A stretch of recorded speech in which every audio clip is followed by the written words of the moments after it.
Kemudian muslimat dirahmati Allah, disebut juga dalam Al-Mukhtar As-Sihah, makna barzakh ialah dinding pembatas antara dua benda.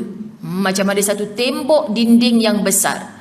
Ia juga membawa makna apa yang terdapat di antara alam dunia dan alam akhirat, sejak dari waktu kematian seseorang sehingga dia dibangkitkan. Jadi siapa yang mati, maka itu bermakna dia telah masuk ke alam barzakh. Okey, kan yang nak tulis, catat, anda hebat. Tapi sengaja saya laju-laju kan. Kan? Nak bagi fahamnya apa? Okey, alam barzakh ni bermula daripada kematian sampai nanti kita dibangkitkan. Orang beriman tak pernah takut dengan tarikh kematian. Orang beriman sebab hari-hari dia buat persiapan. Oh, memang bulu roma sebut. Dia tak takut dengan kematian sebab mati tu bila-bila masa. Kena COVID pun aku dah patuh SOP, tapi kalau belum ajal aku takkan mati. Siap je babai kita elok je. Kita telefon elok, bahagia ke kat situ? Oh, makan 3 kali elok sedap. Kita pun pelik, langsung tak risau. Kita kat rumah pula yang risau. Berapa ramai dah ustaz-ustaz kita kena sahabat. Siap boleh live lagi dekat ni, beramai lagi kumpul follower. Allahu Akbar, orang yang tak sembahyang di pusat kuarantin, mereka pakat ajak sembahyang.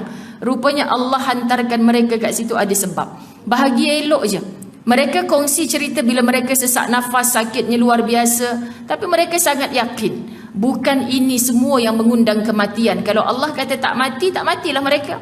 Tapi muslimat dirahmati Allah, bukan kematian itu yang menakutkan mereka. InsyaAllah mereka orang beriman buat persiapan.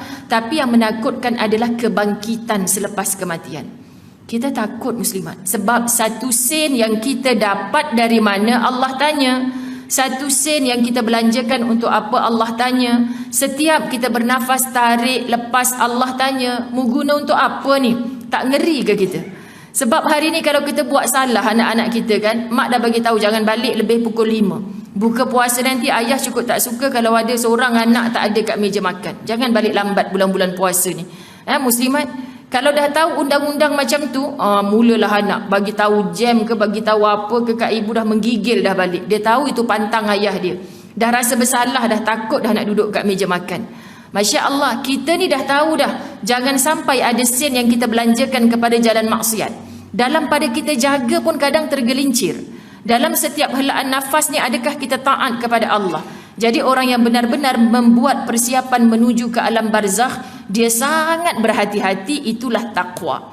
Jadi Ramadan, Allah nak jemput berapa ramai lagi orang yang di-upgrade daripada muslim biasa kepada orang-orang yang bertakwa kepada Allah.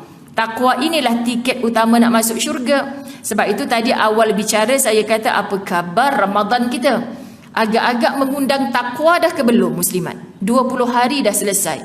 Macam Ramadan dulu-dulu je ustazah, ngumpat macam tu juga.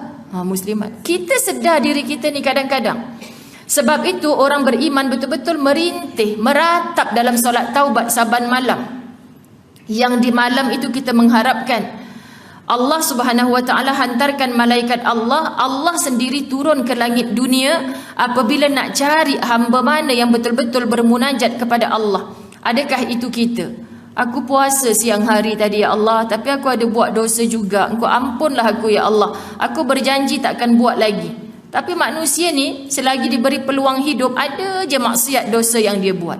Jadi jangan pernah penat dalam taubat. Jangan pernah penat dalam taubat. Ini bulan maghfirah, bulan memohon keampunan. Sebab itu nafsu kita kata cukuplah tu. Dah khatam dah Masjid Ibn Abbas ni hari ni. Kenapa nak baca Quran lagi besok lusa? Itu yang kumpulan. Jangan muslimat, pagi tadi saya baru habis program pukul 10 pagi Masjid Al-Ubudiyah Shah Alam secara online. Mujur tak ke sana. Kalau ke sana memang tak sempat datang sinilah.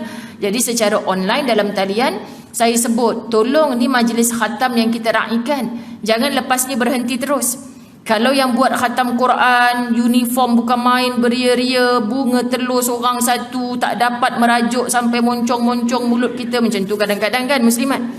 Balik ke rumah tak baca Quran. Rumah tunggu je kat masjid ke main lagi baca Quran.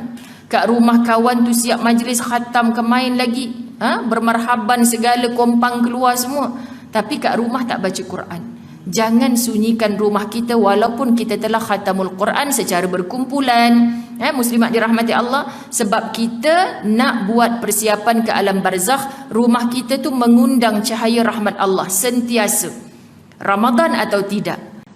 Kalau kita nampak muslimat selagi kita hidup, Allahu Akbar. Sebab takut bila kita sebutkan namanya alam barzakh.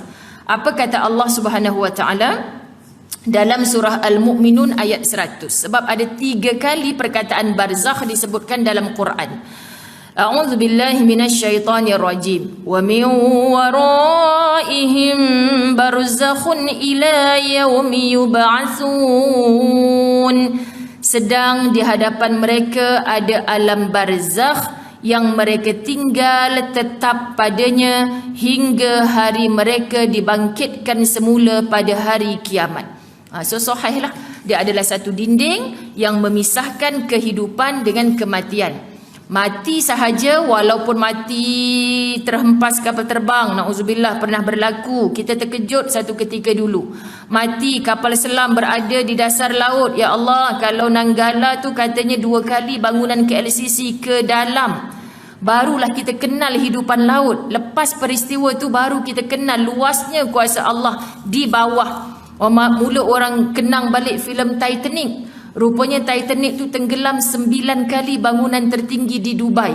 Kita sampai ke dalam tu 9 kali bangunan tertinggi di Dubai. Yang Nanggala ni muslimat dirahmati Allah 2 kali bangunan KLCC. Memang logik akalnya kita takkan sampai ke dasar itu.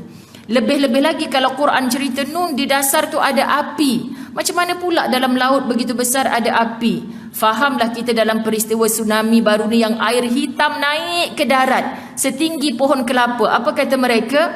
Masya Allah, bayangkan muslimat dirahmati Allah, mayat-mayat yang bergelimpangan itu tubuhnya seperti terbakar. Jadi orang tanya, pasal apa ya? Apa yang berlaku sampai terbakar ni? Macam naik belerang dalam laut tu, kan, menggulung tubuh mereka. Dan rupa-rupanya orang kaji juga muslimat, kalaulah ratusan ribu yang mati itu tanpa terbakar dengan belerang yang panas daripada air dari dasar lautan itu, bayangkan petugas-petugas kebersihan yang nak mengangkat mayat satu persatu. Busuknya luar biasa, sebab air nanah bisa keluar dalam pada kita tak mampu menguruskan mayat yang begitu ramai bergelimpangan. Tapi bila tubuh mayat hitam macam rentung terbakar, muslimat dirahmati Allah, kuranglah perut-perut yang pecah, kurang. Ya Rab, semuanya kerja Allah. Jadi bila kita nampak sebenarnya apa yang Allah nak tunjuk dalam peristiwa kapal selam tu, Allah nak suruh kau tengoklah betapa besarnya apa yang Allah dah ciptakan. Kamu baru hidup di atas tanah ni, tengok tanah runtuh pun kita dah takut. Tengok projek-projek jalan raya ni dah berapa kali dah mengorbankan. Ya Allah ustazah, sekarang saya takut keluar rumah. Kenapa? Takut benda ke atas tu jatuh juga. Silakanlah kat duduk saja, tak payah beli apa pun.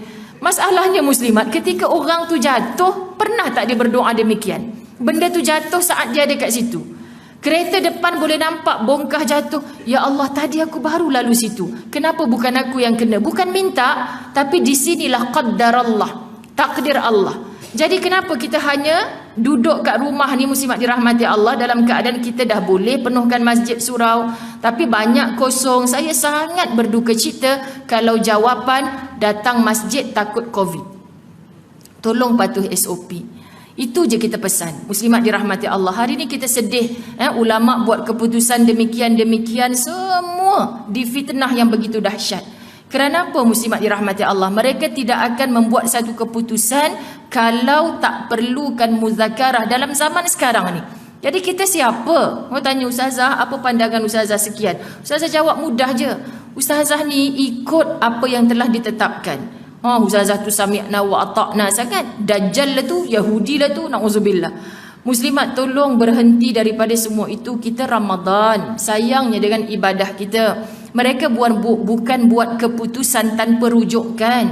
Masya Allah, ketika ustazah bersama dengan Menteri Agama dalam program tausiah para pendakwah dengan Menteri Agama, Saya nak menitik air mata bila dia sebut pukul 2 pagi mufti daripada Mesir telefon nak bagi tahu yang dia rujuk semalam dalam kitab sekian-sekian, 4 buah kitab muktabar duduk kat depan ni, dah dapat dah jawapan, maka bagi keputusan melalui telefon. Saya kata bila masa dia pun ni tidur ni, hanya bincang bab-bab ni untuk buat satu kata sepakat.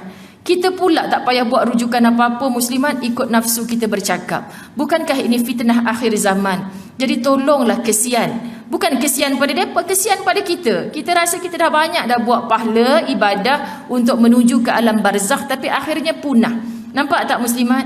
Macam mana liciknya musuh-musuh Allah ni untuk menggelincirkan iman orang-orang yang mengaku dirinya beriman. Jadi akhirnya kita kata kita dah buat persiapan untuk kembali ke alam barzakh, tapi rupa-rupanya di sisi Allah zero. Ini yang paling kita takut. Okay? Jadi perbaiki.